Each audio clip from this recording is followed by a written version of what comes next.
socks and match up to the expectations of the people of Kenya.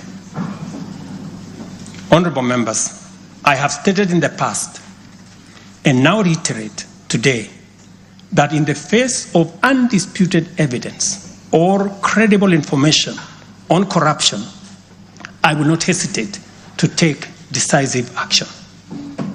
Accordingly, I now direct, in furtherance of the principles enshrined in Article 10 of the Constitution on transparency and accountability, and based on new information provided by investigative agencies and partner nations, that the procuring agencies within the Ministry of Transport and the Ministry of Energy and Petroleum immediately cancel the ongoing procurement process for the JKIA expansion public-private partnership transaction, as well as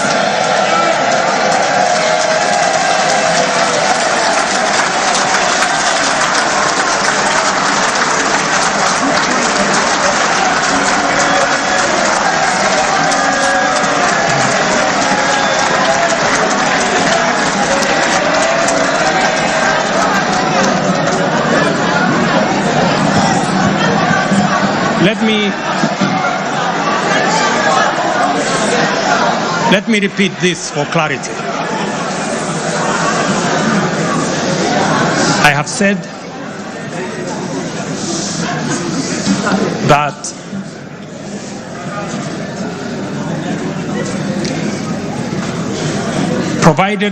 because of the information that has been provided to us by partner nations, I have directed agencies within the Ministry of Transport and the Ministry of Energy and Petroleum to immediately cancel the ongoing procurement process for JKI expansion public-private partnership transaction, as well as the recently concluded Ketrago transmission in public partnership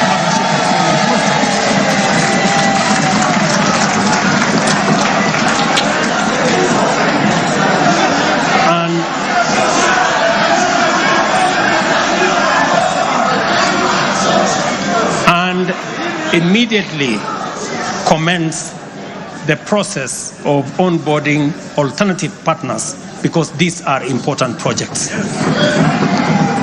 Honorable members, the work of taking our nation forward is our collective responsibility as citizens. For this reason, we value the contribution of all, whether they come in the form of support or encouragement, suggestion or proposal, criticism or protest.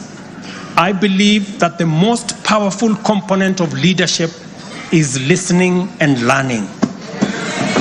Therefore, I engage with you and listen to all citizens, their elected leaders, public officers, administrators, teachers, and other professionals, learners and the youth, farmers, fisherfolk, pastoralists, traders, craftsmen, artisans, nurses, doctors, community health promoters, and workers across all types of sectors in every sector. I listen too to religious leaders, the civil society, industrialists, entrepreneurs, and professionals. Their contributions and everyone else's have my full attention and commitment to respond through positive, affirmative action that takes the national transformation endeavor forward. I commit to continue listening and acting, to engage, debate, deliberate with you, and to take your input into consideration in serving our nation. By design, the bottom-up economic transformation agenda is defined by its capacity to elicit feedback in the course of implementation and incorporate the same in making improvements and further progress. With every input from stakeholders, our ability to drive progress increases. By listening to you and to every Kenyan, I am able to serve this nation better. As we take part in this necessary discourse, I want to make one thing very clear. I am fully invested in the success of the strategies, policies, programs, and projects under our plan. For this reason, I am committed to do all it takes and work with every willing Kenyan until we succeed, because failure is not an option. Given the challenges our nation has faced, it has become clear, honorable members, that overcoming these obstacles requires the collective energy, the collective wisdom, ideas, and goodwill of Kenyans of all political, cultural persuasions, religious beliefs, and walks of life. The wisdom of entrenching national unity and inclusivity as a national value in our Constitution is clearly evident. Our diversity is our source of power. And this moment in the history of our nation calls for radical collaboration to transcend our challenges. We do not have the luxury of magnifying our differences. It is time for all of us to pull together and usher the nation into the future of our dreams.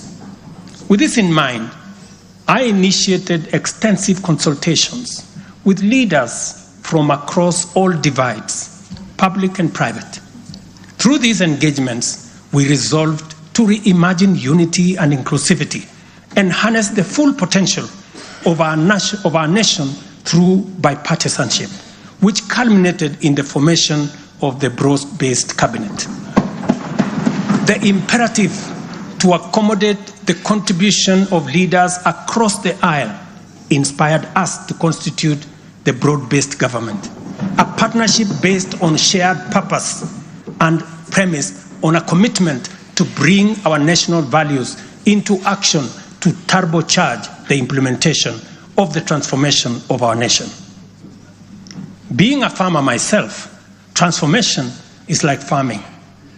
A lot of resources are invested in plowing the land and planting the seeds, after which there is nothing to see for all the work except stretches of bare earth.